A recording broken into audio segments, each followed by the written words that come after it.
먼저 부족한 종을 불러주신 명지대학교 교회와 모든 성도님들에게 감사의 인사를 전합니다. 1부, 2부, 3부 예배 설교 제목과 본문이 다 다릅니다. 나름대로 또 부목사님께 살짝 물어보기도 하고 1부 오시는 분, 2부 오시는 분, 3부 오시는 분들의 성향에 따라 조금은 메시지의 강조점이 달라야 하지 않나. 오늘 찬양대 보니까 지휘자 분께서도 간주할 때는 또 연주자를 딱 바라보시고 맞춤형으로 못 본 척하지 않으시고 지휘를 하시더라고요. 사실 복음 전파가 그런 것입니다. 오늘 찬양을 들으면서 사실 저도 찬양대로 오래 했는데 예전에는 주로 이제 송령으로 많이 했던 곡이거든요. 그래서 지금 예배가 끝나야 할 것 같은 그런 저의 과거의 기억들이 있습니다. 2부 예배는 어떤 말씀을 전해야 하는가? 한마디로 정의하면 애매합니다. 일찍 오신 것도 아니고 늦게 오신 것도 아닌 분들이 2부입니다. 그래서 저도 설교를 애매하게 할 겁니다. 그래서 오늘 말씀 듣고 이상하다 그럼 잘 들으신 겁니다. 2부 설교를 우리 시작할까 합니다. 여러분 혹시 대우전자 자영업이라는 이름을 잘 알고 계신가요? 이 교회 오래 다니신 분이라면 예배 끝나고 이 지역에서 조금 방황하신 분들이라면 알 수도 있습니다. 바로 교회 뒤편에 있는 이름도 어려운데 가타찌물이라는 우동집의 간판 이름입니다. 저도 이 집이 인터넷에서 맛집이라고 알려져서 찾아갔는데 몇 번을 지나쳐 갔습니다. 우동이라고 안 써있고 대우전자라고 써있으니 알 길이 없죠. 심지어 더 고약한 것은요, 이 주인장이 열고 싶을 때 엽니다. 그러니까 나중에는 대우전자 간판을 찾아가야 되는구나 가서 봤더니 오늘 금일 휴업. 맛집이라고 분명히 그랬는데 갈수록 흥미가 떨어지기 시작합니다. 그런 후에 드디어 이 우동을 맛보게 되었습니다. 이미 마음 상할 대로 다 상한 거예요. 그러니 맛이 있었을까요? 별다를 거 없네. 딱 한 번 먹어보고 오늘까지 다시는 안 갔습니다. 그리고 그 음식의 문제는 아닐 겁니다. 제가 그 식당을 찾아가지 못한 이유는 뭡니까? 간판이 일치하지 않았기 때문이죠. 오히려 읽지 못해도 일본어로 써놓으면 일본 음식을 파는 곳이겠지 하고 추측하고 들어갔을 겁니다. 그러나 전혀 상상할 수 없는 이름 대우전자 자영업에서 우동을 파는 줄은 꿈에도 몰랐습니다. 오늘날 우리의 교회와 성도의 삶은 어떻습니까? 그리스도인이라고 불리우고요, 교회라고 불리웁니다. 그럼 우리의 삶은 그 이름에 합당한 그런 삶을 살아가고 있는지 잘 생각해 볼 필요가 있습니다. 어느 가게가 우동 전문점이라고 써놨는데 우동은 가을에만 팔고 봄, 여름, 겨울에는 다른 음식에 더 힘을 쓴다라면 그 식당은 우동 전문점이란 이름을 내려놔야 할 것입니다. 오늘 교회와 그리스도인들이 하나님의 복음으로 충만하지 못하다라면 더 이상 우리는 그리스도인이란 이름이나 교회라는 이름을 쓰지 않아야 하는 것이 올바른 이치일 겁니다. 오늘날 많은 사람들이 시대적으로 전도하기가 어렵다라고 합니다. 저도 그렇게 공감합니다. 제가 주일학교 다닐 때는 주일 오전 예배를 드릴 때마다 새 친구들이 왔기 때문에 기쁜 마음으로 노래하고 축복하고 그런 문화가 기본적이었습니다. 그러나 이 시대에는 1년이 지나도 새로운 신자를 찾아보기가 쉽지 않습니다. 그래서 제 나름대로 교회 성장학을 정리하면 이와 같습니다. 여러분도 귀가 솔깃하실지 모르겠는데요, 교회가 부흥하는 가장 효과적인 방법이 뭔지 아십니까? 있습니다. 옆 교회가 망하면 됩니다. 옆 교회가 망하면 오르르 다른 교회로 몰려갑니다. 젊은이들은 이런 상황을 갖고 우프다라고 얘기합니다. 우스운 이야기 같지만 현실이기에 슬픈 이야기인 거죠. 수평이동은 만연하지만 복음을 듣고 회심하여 주의 품으로 돌아오는 사람들은 매우 적습니다. 오늘날 전도하기 어려운 이유는 우리가 믿는 예수 그리스도가 주인 되지 못하셔서도 아니요, 복음의 능력이 없어서도 아닙니다. 분명한 이유는 교회가 교회답지 못하고 성도가 성도답지 못하기 때문에, 간판과 내용물이 다르기 때문에 세상에 많은 잃어버린 영혼들이 하나님의 품으로 돌아오기를 주저하는 것입니다. 저도 일반 대학에도 신학 교수지만 나아가서 강의를 합니다. 그러면 믿지 않는 아이들이 강의실에 가득 차 있습니다. 그러면 그 아이들을 향하여 저를 소개할 때 목사라고 소개하지 않습니다. 목사라는 이미지 자체가 이 사회에서 이미 부정적이기 때문이죠. 그래서 저는 항상 학기가 시작될 때, 이번 학기에도 연세대에 가서 제 소개를 할 때 이렇게 소개합니다. 저는 교회 아저씨입니다. 그랬더니 아이들이 이해하고 좋아합니다. 그리고 오히려 교회 다니는 아이들은 시큰둥하게 앉아있지만 학기가 끝나면 국제학부이기 때문에 무슬림 아이들이, 또 불교도 아이들이 저를 찾아와서 같이 커피를 마시고 이야기를 나눕니다.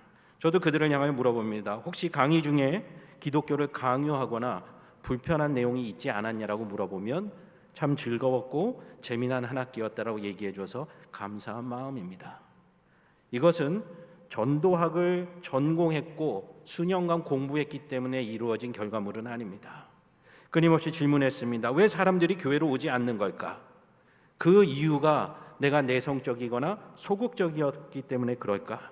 그리고 미국 전도학 책을 딱 펴봤더니 바로 이 간판에 대한 이야기가 나옵니다. 어떤 세탁소가 옷을 수선하는 데 아주 전문입니다. 분명히 간판은 런드리, 세탁소인데 이제 미국 말로는 수선하는 걸 얼터레이션이라고 합니다. 수선을 잘하니까 사람들이 수선하는 옷을 많이 맡기기 시작합니다. 그리고 그 책이 질문합니다. 이 가게는 계속 세탁소라는 이름을 걸고 있어야 됩니까? 아니면 수선 전문점이라는 이름을 걸고 있어야 됩니까? 비슷한 듯하지만 분명히 다르다라는 거죠. 오늘 교회에 모이는 우리의 모습들은 어떻습니까? 종교적인 지식을 얻기 위함입니까? 아니면 외로움을 달래기 위하여 지인들을 만나기 위해서 이 자리에 나왔습니까? 저도 목회자이지만 자녀들에게 묻습니다. 너희가 불교 집안에 태어났다면 예수를 믿었겠냐라고 도전합니다. 너희가 이슬람 문화권에 태어났으면 모스크에 다니고 있지 않겠냐고 물어봅니다. 환경이 그러하기 때문에 다니고 있는 것은 참 신앙이 아니라고 이야기합니다. 여러분은 왜 예배합니까? 여러분은 왜 그리스도를 쫓으며 그리스도인이라고 불리움을 받습니까? 분명히 목적과 이유가 있을 겁니다. 이번 설교 세 가지 제목에는 제가 의도적으로 의성어와 의태어를 넣었습니다. 조금 더 강조하기 위함이죠. 특별히 오늘 2부 예배의 설교 제목에는 반짝반짝 넣어놨습니다. 우리 옆에 있는 성도분들 이 애매한 시간에 얼마나 힘드십니까? 그래도 인사 한번 할까요? 반짝반짝 하십시오 하고 인사하십시오. 여러분, 반짝반짝 빛나는 삶, 사실 저와 비슷한 연배의 분들은 라디오 프로그램이 생각날 겁니다. 밤 10시마다 라디오 시그널로 나오던 별이 빛나는 밤에, 왜 낮이 아니고 밤일까요? 낮에는 별이 있을까요? 없을까요? 당연히 있죠. 여러분 과학 공부 열심히 하셨나 봅니다. 그러나 왜 밤에 빛나는 것일까요? 바로 그 밤이 어둡기 때문에 그렇습니다. 오늘날 복음 전하기가 어렵다고 합니다. 심지어 신학교에서도 더 이상 교회 교책을 얘기하기보다는 기성교회에 가서 목회자로서 어떻게 잘 섬길 수 있는가에 더 관심을 갖고 있습니다. 교회 개척을 얘기하는 것은 구시대 이야기처럼 여겨지기도 합니다. 왜요? 개척하기 어려운 시대니까요. 목회자들이 그러하다라면 성도님들도 나가서 복음 전하기 어려운 시절일 것입니다. 그럼에도 불구하고 오늘 성경 말씀은 옳은 대로 돌아오게 하는 자는 별과 같이 빛날 것이라고, 반짝반짝하는 인생이 될 거라고, 멋진 인생이 될 거라고 분명히 말씀하고 있습니다. 사실 이 시즌은 저 개인적으로 매우 바쁜 시즌입니다. 전도학 교수로서 각 교회에서 총동원 전도주의, 가을 새신자 대잔치, VIP 초청회 온갖 이름으로 하고, 심지어 전도학을 전공했다라는 교수가 교계에 흔치 않습니다. 그러니까 제가 뛰어나지 않음에도 불구하고 부릅니다. 그런데 문제는 다른 곳에 있습니다. 분명히 추수를 하려면 씨앗을 뿌려야 되죠. 겨울새 밭을 갈아놓고 준비하고 봄에 씨앗을 뿌리고 여름에 물을 주고 잡초를 뽑아줘야 가을에 추수를 하는데 봄, 여름, 겨울에 저는 별 볼 일이 없습니다. 일정이 아주 한가합니다. 그러다 가을만 되면 추수하자라고 각 교회에서 불러서 뭔가 특별한 비법을 알려드립니다. 저도 참 무안합니다. 심지도 않고 거두려고 하는 교회가 너무 많기 때문이죠. 고린도 교회를 향하여 바울도 고백합니다. 나는 심었고 아볼로는 물을 주었으되 오직 하나님께서 자라나게 하셨나니. 하나님께서 교회의 부흥을 허락하시고 날마다 믿는 자의 수를 더하시겠지만 분명히 우리를 부르셔서 씨앗을 심게 하시고 물을 주게 하시고 많은 유혹 속의 잡초들을 거두게 하사 잃어버린 영혼들이 주의 전을 향하여 나오게 하신다라는 거죠. 이 말씀의 요지가 뭡니까? 봄, 여름, 겨울에도 좀 불러달라는 얘기입니다. 심는 법도 배워야 되고 물 주는 법도 배워야 되는 거죠. 오늘 교회 광고에도 나온 것처럼 전도에 대한 교육을 받는 여러분, 그것이 중요합니다. 한때 한순간에 제가 와서 설교한다고 오늘부터 여러분이 전도해야겠구나, 그래 전도하자, 그렇게 되겠습니까? 잘 안 됩니다. 증거가 있습니다. 어떤 증거냐? 한 번 저를 부른 교회는 다시는 안 부릅니다. 왜요? 효과가 없으니까요. 그러나 저만의 문제는 아닐 겁니다. 유명한 전도를 성공한 사람들이 있습니다. 제 방에도 그분들의 책이 가득 있습니다. 여러분이 한 번쯤 다 들어보았을 법한 이름들입니다. 고구마 전도왕, 진돗개 전도, 맨발의 전도왕, 냅킨 전도, 나는 뉴욕의 전도자입니다. 다 모셔다가 감동적인 이야기를 듣습니다. 그러고 나서 결과가 뭡니까? 그랬구나 하고 끝나게 되는 거죠. 그 이야기가 나의 이야기가 되고 예수 그리스도의 분부가 내 삶의 모토가 되고 목적이 되기를 바라는 사람은 흔치 않은 것 같습니다. 그런 의미에서 우리는 크리스찬이라고 하지만 사실 우리 안에 그리스도로 충만한지 다시 돌아봐야 합니다. 우리 콩글리시로는 교회만 다니는 사람을 썬데이 크리스찬이라고 옛날부터 불러왔습니다. 그런데요, 진짜 영어로는요, 그런 이름 중에 하나가 있는데 뭐냐면 교회만 다니는 사람을 말 그대로 church goer라고 합니다. 크리스찬과는 다른 단어입니다. 크리스찬은 그리스도로 충만한 사람들입니다. church goer는 교회를 매주마다 가지만 그리스도로 충만한 것이 아니라 내 삶의 다른 이유들로 충만하다라는 거죠. 오늘 이 자리에 나온 혹시 중고등부 자녀들이나 청년들 잘 생각해 보십시오. 여러분의 가문이 기독교 집안이기 때문에 그 안에서 평화를 누리기 위해서 이 자리에 나오지는 않았는지, 내가 정말 그리스도로 충만하기 위하여 이 자리에 나왔는지 도전해야 합니다. 나의 환경이 그랬기 때문에, 내 주변이 그랬기 때문에 이 자리를 채우고 있다라면 우리는 그리스도인이라고 불리기에 뭔가 아쉬움이 있습니다. 1487년 바이에른 공국의 알브레트 4세 공작이 이러한 선언을 했습니다. 교회에서 말하긴 좀 그렇지만 맥주 순수령을 공포합니다. 그러면서 말하기를 순수한 물과 보리혹 그리고 효모, 이 세 가지만으로 만들어야 맥주라는 이름을 쓸 수 있다라고 선언을 했습니다. 우리 성도님들은 안 그러시겠지만 한국 시중에서 파는 맥주는 유사 맥주입니다. 왜냐하면 거기는 밀가루도 들어가기 때문이죠. 그래서 외국인들이 한국에 와서 그 음료를 즐기면 진짜 맥주라고 생각하지 않습니다. 맥주 순수령에 따르면은 다른 것들이 들어가면 안 되는데 한국은 밀가루를 집어넣습니다. 좀 더 얘기해 볼까요? 입맛 따시는 분들이 좀 계신 것 같아서 소주는 어떠합니까? 소주는요, 불사를 소자에 3번 증류할 주자입니다. 그래서 3번을 증류한 술을 소주라고 합니다. 몽고 지배기 때부터 유래된 증류법입니다. 그래서 전통주들이 바로 이 소주라고 하죠. 근데 여러분, 오늘 시장에서 구경할 수 있는 그 소주는 어떻습니까? 화학 합성물입니다. 3번 증류하지 않았습니다. 그럼에도 불구하고 한국인들은 그게 대표 소주라고 생각하고 먹고 있다라는 거죠. 왜 이런 얘기를 하냐면요, 우리는 순수한 신앙의 질문을 던지지 않고 그냥 관습대로 살아갑니다. 옳은 대로 돌아오게 한다라는 이야기는 하나님의 말씀으로 돌아가는 것이요, 예수 그리스도의 모델로 돌아가야 한다라는 것이죠. 말씀을 배우지 아니하고 기도로 하나님의 뜻을 구하지 아니하고 교회를 위하여 헌신한다라고 얘기하는 자들이 이 땅에는 얼마나 많은지 모릅니다. 예수 그리스도가 아닌 다른 것들로 채워져 있다라는 거죠. 다른 문화권에도 이런 이야기들은 많이 있습니다. 제가 미국에서 유학했기 때문에요, 미국에 가면 이런 암묵적인 규정이 있습니다. 햄버거 아시죠? 햄버거는요, 소고기가 100% 들어가야 햄버거라고 이름을 붙입니다. 그래서 치킨 햄버거는 존재하지 않아야 됩니다. 그러면 뭐라고 불러야 되냐? 치킨 샌드위치. 소고기에 돼지고기를 조금이라도 섞었으면 그냥 고기 샌드위치가 돼야 되는 겁니다. 근데 한국으로 들어오자 이것이 변질되기 시작하죠. 뭐예요? 고기가 안 들어가도 햄버거라고 합니다. 야채버거, 쌀버거. 물론 변화와 적용에 능숙한 우리 민족일지 모르겠습니다.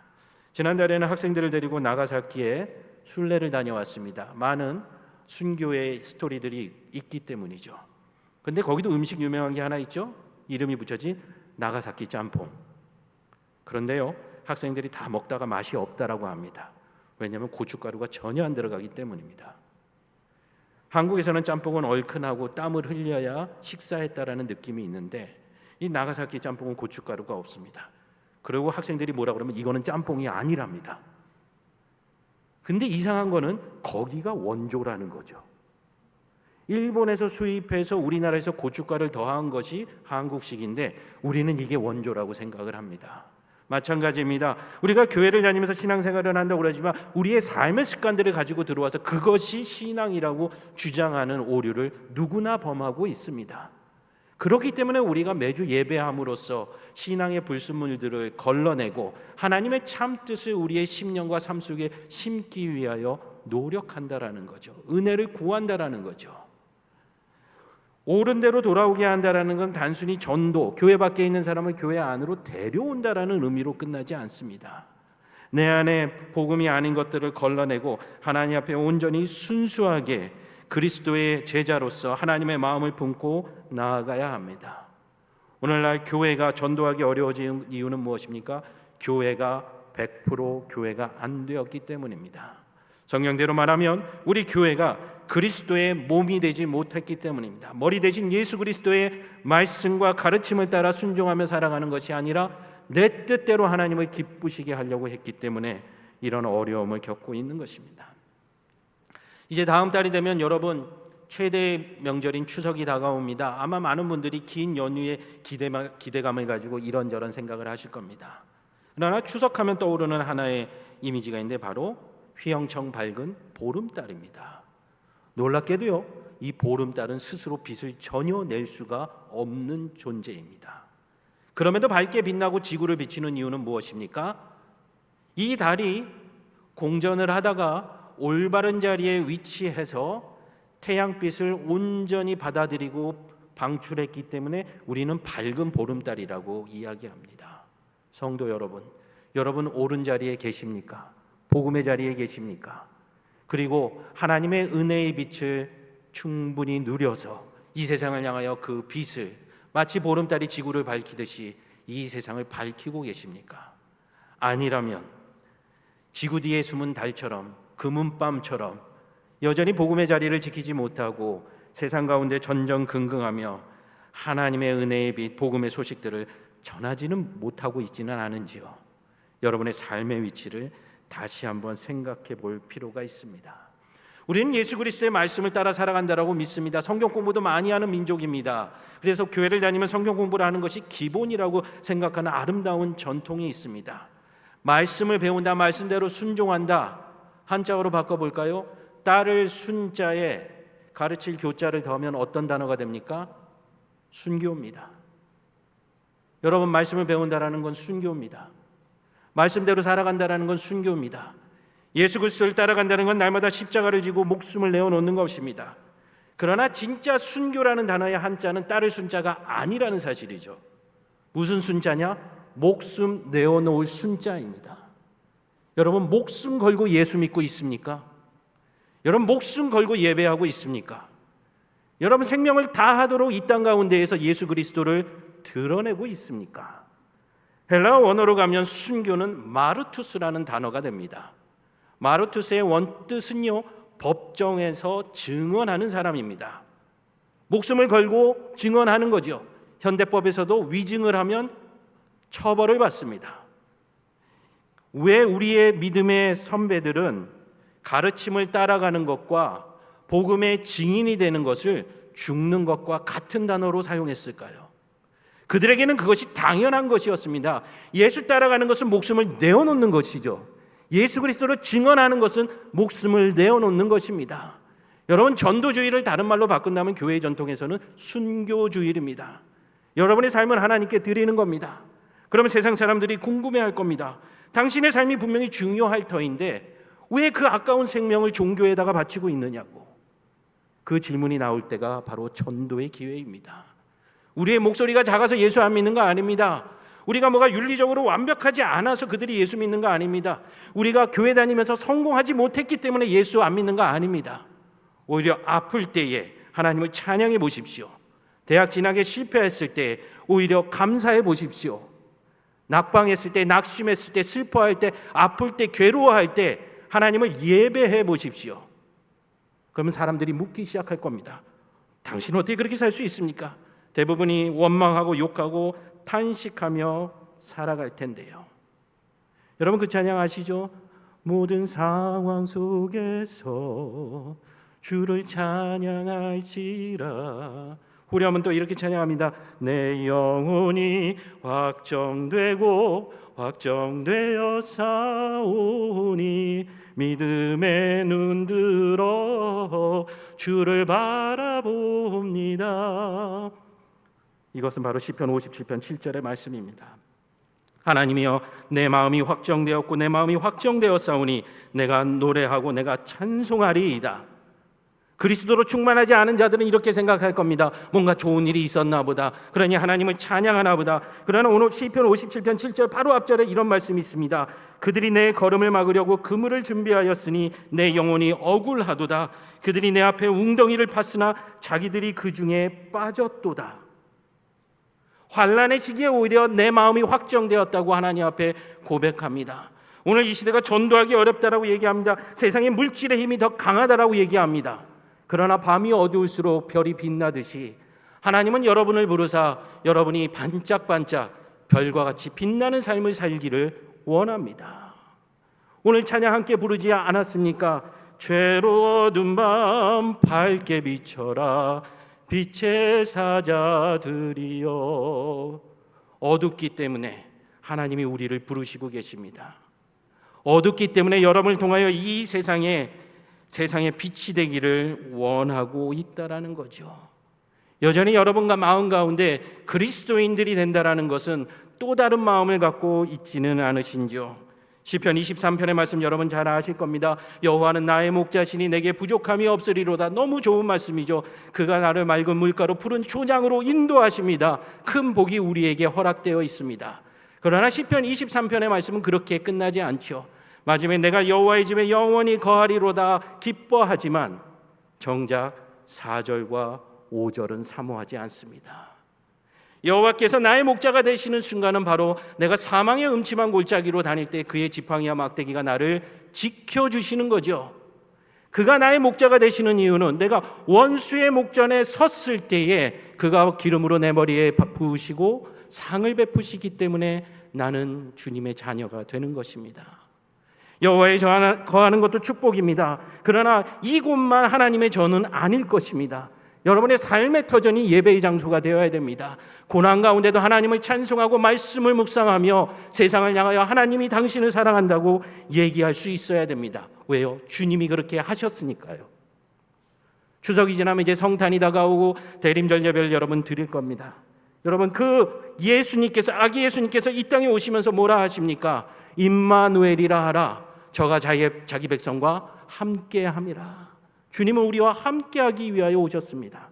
하늘 보좌에서 신적인 능력으로 온 세상을 예수 믿게 할 수도 있으실 분인데 왜 굳이 아기 예수로 오셔서 우리를 곤란하게 하십니까? 어떻게 신이 인간이 되냐고 불신자들이 반박합니다.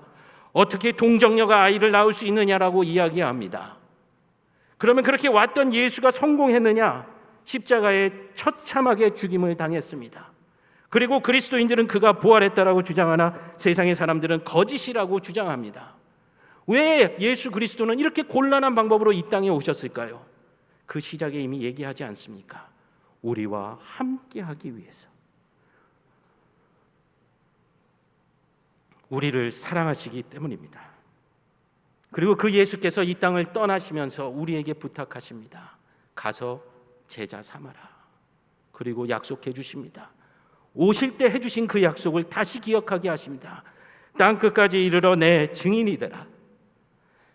내가 항상 너희와 함께 하리라. 주님은 이곳에만 계신 분이 아닙니다. 오늘 예배가 끝나고 돌아갈 여러분의 삶의 터전에서도 여러분에게 말씀을 주실 것이고 여러분에게 잃어버린 영혼을 보내주실 것입니다. 그들을 사랑하십시오. 한 주간이 될 수도 있지만 평생이 될 수 있습니다. 그러나 여러분에게 주신 사명입니다. 은혜입니다. 그곳에서 사랑하고 그렇게 가르침을 따라 죽어가십시오. 그 하나님께서 영생으로 여러분에게 보답해 주실 것입니다. 구원의 복된 소식, 우리만의 것이 아닙니다. 이곳에 지금 계시지 않은 분들을 위하여 우리를 사용하실 줄로 믿습니다. 그리고 여러분의 인생이 그렇게 반짝반짝 빛나는 아름다운 인생 되시기 바랍니다. 아멘.